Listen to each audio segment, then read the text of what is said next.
ನಮಸ್ಕಾರ,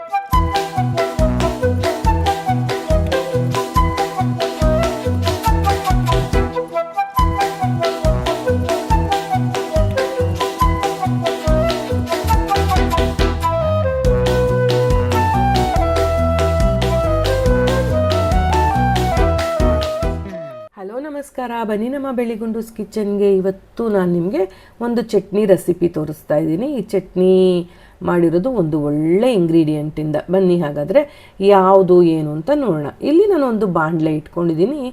ಇದಕ್ಕೆ ಒಂದು 2 ಟೀ ಸ್ಪೂನಷ್ಟು ಆಯಿಲ್ ಹಾಕೋತಾ ಇದ್ದೀನಿ. ಕುಕ್ಕಿಂಗ್ ಆಯಿಲು ಯಾವುದು ಬೇಕಾದ್ರೂ ಹಾಕೋಬೋದು, ನಿಮ್ಮ ಇಷ್ಟ.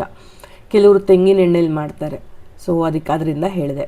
ಇದಕ್ಕೆ ನಾನು ಶಾಲಟ್ಸ್ ಹಾಕೋತಾ ಇದ್ದೀನಿ. ನಿಮಗೆ ಇದು ನಾರ್ಮಲ್ ಈರುಳ್ಳಿಲಿ ಕೂಡ ಮಾಡ್ಬೋದು, ಹಾಗೆ ಅಂತ ಇದು ಈರುಳ್ಳಿ ಚಟ್ನಿ ಅಲ್ಲ. ಈಗ ನೋಡಿ, ಇದಕ್ಕೆ ನಾನು 1 ಟೀ ಸ್ಪೂನಷ್ಟು ಕೊತ್ತಂಬರಿ ಬೀಜ, ಹಾಗೆ 1 ಟೀ ಸ್ಪೂನಷ್ಟು ಜೀರಿಗೆ, ಒಂದು ಅರ್ಧ ಟೀ ಸ್ಪೂನಷ್ಟು ಮೆಣಸು, 1/4 ಟೀ ಸ್ಪೂನಷ್ಟು ಮೆಂತ್ಯ, ಇದಿಷ್ಟು ತಗೊಂಡು ಹುರಿತಾ ಇದ್ದೀನಿ. ಇದಕ್ಕೆ ನೋಡಿ, ಈಗ ಇದು ಮೇನ್ ಇಂಗ್ರೀಡಿಯೆಂಟ್. ಕೈ ತುಂಬ ನೀವು ನುಗ್ಗೆ ಸೊಪ್ಪು ಹಾಕ್ಕೊಳ್ಳಿ. ನುಗ್ಗೆ ಸೊಪ್ಪು ಎಷ್ಟು ಹಾಕ್ಕೊಂಡ್ರೂ ಚೆನ್ನಾಗಿರುತ್ತೆ. ಇದು ಎಣ್ಣೆಯಲ್ಲಿ ಬಾಡಿಬಿಡುತ್ತೆ, ಸೊ ಹಾಗಾಗಿ ನೀವು ಎಷ್ಟು ಹಾಕ್ಕೊಂಡ್ರೂ ನೋಡೋದಕ್ಕಷ್ಟು ಕಾಣಿಸುತ್ತೆ, ಬಟ್ ಫುಲ್ಲು ಬಾಡೋಗುತ್ತೆ. ನಾನಿಲ್ಲಿ ಒಂದಿಬ್ಬರಿಗೋಸ್ಕರ ಮಾಡ್ತಾಯಿದ್ದೀನಿ, 1-2-3 ಜನಕ್ಕೋಸ್ಕರ, ಹಾಗಾಗಿ 1 ಹಿಡಿಯಷ್ಟು ತೊಗೊಂಡಿದ್ದೀನಿ. ಇದಕ್ಕೆ ಒಣಮೆಣಸಿನ್ಕಾಯಿ ಮತ್ತು ಹಸಿಮೆಣಸಿನ್ಕಾಯಿ ಹಾಕ್ಕೊಂಡಿದ್ದೀನಿ. ಒಂದು ಒಣಮೆಣಸಿನ್ಕಾಯಿ, ಒಂದು 3 ಮೆಣಸಿನ್ಕಾಯಿ, ಒಣಮೆಣಸಿನ್ಕಾಯಿ, ಹಸಿಮೆಣಸಿನ್ಕಾಯಿ 1-2 ಹಾಕ್ಕೊಂಡಿದ್ದೀನಿ. ಈಗ 1-2 ಹಿಡಿ ತುಂಬ ಕರಿಬೇವು ಕೂಡ ಮೈಗೊಳ್ಳೆಯದು, ಸೊ ಅದನ್ನು ಹಾಕಿದ್ದೀನಿ. ಮತ್ತು 1 ನೆಲ್ಲಿಕಾಯಿ ಗಾತ್ರ ಹುಣಸೆಹಣ್ಣು ಕ್ಲೀನ್ ಮಾಡಿ ಇಟ್ಕೊಂಡಿರುವಂಥದ್ದು. ಸೊ ಇದನ್ನು ಹಾಕ್ಕೊಂಡು ಚೆನ್ನಾಗಿ ಬಾಡಿಸ್ಕೊಂಬಿಡಿ. ಬಾಡಿಸಿದಾದ ಮೇಲೆ ಇದಕ್ಕೆ 1-2 ಟೊಮೆಟೊ ಹಾಕಿ. ಹುಣಸೆಹಣ್ಣು ಹಾಕಿದ್ದೀನಿ, ಆದರೂ ಟೊಮೆಟೊ ಹಾಕಿದ್ದೀನಿ ಅಂತಂದರೆ ಅದು ಹುಳಿ ಜೊತೆಗೆ ಸ್ವೀಟ್ ಎರಡೂ ಕೊಡುತ್ತೆ. ಹಾಗೆ ನೋಡಿಕೊಂಡು, ರುಚಿ ನೋಡಿಕೊಂಡು ನಮಗೆ ಎಷ್ಟು ಬೇಕೋ ಅಷ್ಟು ಉಪ್ಪು ಹಾಕ್ಕೋಬೇಕು. ಕಲ್ಲುಪ್ಪು ಹಾಕ್ಕೊಂಡಿದ್ದೀನಿ. ಇದಿಷ್ಟು ಚೆನ್ನಾಗಿ ಫುಲ್ಲು ಬಾಡಿದ ಮೇಲೆ ಸ್ಟವ್ ಆರಿಸ್ಬಿಟ್ಟು ಆಮೇಲೆ ನಾನು ಕೊತ್ತಂಬರಿ ಸೊಪ್ಪು ಹಾಕ್ಕೋತಾ ಇದ್ದೀನಿ. ಅದು ಇಷ್ಟೇ ಹಾಕಬೇಕು ಅಂತ ಏನಿಲ್ಲ, ಅದು ನೀವು ಸೊಪ್ಪುಗಳು ಎಷ್ಟು ಹಾಕಿದ್ರೂ ಮೈಗೆ ಒಳ್ಳೆಯದು. ನೋಡಿ, ಈಗ ಇದು ಬಾಡಿದ ಮೇಲೆ ಹಾಕಿದ್ರು, ಸ್ಟವ್ ಆರಿಸಿದ ಮೇಲೆ ಹಾಕಿದ್ರು ಕೂಡ ಬೇಗ ಬಾಡೋಗುತ್ತೆ.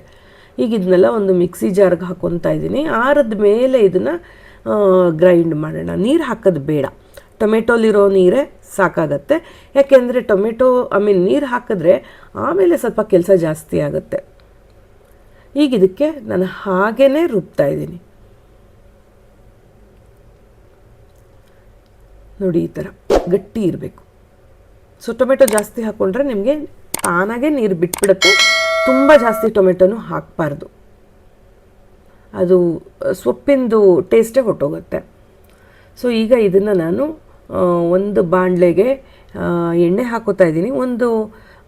2 ಟೇಬಲ್ ಸ್ಪೂನಷ್ಟು ಎಣ್ಣೆ ಹಾಕ್ಕೊಳ್ಳಿ. ಇದಕ್ಕೆ ಇಂಗು ಹಾಕ್ತಾಯಿದ್ದೀನಿ ಒಗ್ಗರಣೆಗೋಸ್ಕರ. ಇದಕ್ಕೆ ಇಂಗು, ಸಾಸಿವೆ, ಕಡಲೆಬೇಳೆ, ಉದ್ದಿನಬೇಳೆ ಎಲ್ಲ ಹಾಕೋತಾ ಇದ್ದೀನಿ ನಾನು. ನಮ್ಮ ಮನೆಯವರ ಆರೋಗ್ಯ ನಮ್ಮ ಕೈಯಲ್ಲೇ ಇರುತ್ತೆ. ಸೊಪ್ಪು ತಿನ್ನಲ್ಲ ಅಂತ ನಾವು ಬಿಟ್ಬಿಟ್ರೆ ಈ ಸೊಪ್ಪಾಗಲ್ಲ ಆ ಸೊಪ್ಪಾಗಲ್ಲ ಅಂತ ಆಯ್ಕೆ ಮಾಡ್ಕೊಂಡು ತಿಂದರೆ ಕಷ್ಟ ಆಗುತ್ತೆ. ಹಾಗಾಗಿ ಎಲ್ಲ ಸೊಪ್ಪು ತಿನ್ನಬೇಕು ಅಂದಾಗ ಈ ರೀತಿ ಮಾಡಿಕೊಂಡ್ರೆ ಒಳ್ಳೆಯದು. ಇದನ್ನ ನುಗ್ಗೆ ಸೊಪ್ಪು ಅಂತಲ್ಲ, ಯಾವ ಸೊಪ್ಪಲ್ಲಿ ಕೂಡ ಇದೇ ಥರನೇ ಮಾಡೋದು. ಇದಕ್ಕೆ ನೋಡಿ, ಒಣಮೆಣಸಿನ್ಕಾಯಿ ಕೂಡ 1 ಹಾಕ್ಕೊಂಡಿದ್ದೀನಿ, ಕರಿಬೇವು ಒಂದು ಸ್ವಲ್ಪ ಹಾಕ್ಕೊಂಡಿದ್ದೀನಿ ಒಗ್ಗರಣೆಗೆ. ಈಗ ಈ ಒಗ್ಗರಣೆ ಆಗೋತ್ಲು ನಾನೇನು ಮಾಡ್ತೀನಿ, ಈ ಚಟ್ನಿನ ಮತ್ತು ಬಾಣಲೆಗೆ ಹಾಕ್ತಾಯಿದ್ದೀನಿ. ನೀವು ಇದನ್ನು ಯಾವ ಸೊಪ್ಪಲ್ಲಿ ಬೇಕಾದ್ರೂ ಮಾಡ್ಬೋದು. ಲೈಕ್ ಮೆಂತ್ಯದ ಸೊಪ್ಪು ಹಾಕಿದಾಗ ಮೆಂತ್ಯ ಸ್ಕಿಪ್ ಮಾಡಿ, ಮೆಂತ್ಯದ ಸೊಪ್ಪು, ದಂಟಿನ ಸೊಪ್ಪು, ಬೇರೆ ಯಾವ ಸೊಪ್ಪಲ್ಲಿ ಕೂಡ ಈ ಥರ ಮಾಡಿ ಇಟ್ಕೋಬೋದು. ಈ ಥರ ನಾವು ಬಾಣಲೆಯಲ್ಲಿ ಹಾಕಿ ಹುರಿಯೋದ್ರಿಂದ ಎಣ್ಣೆ ಬಿಡೋವರೆಗೂ ಹುರ್ಕೋಬೇಕು.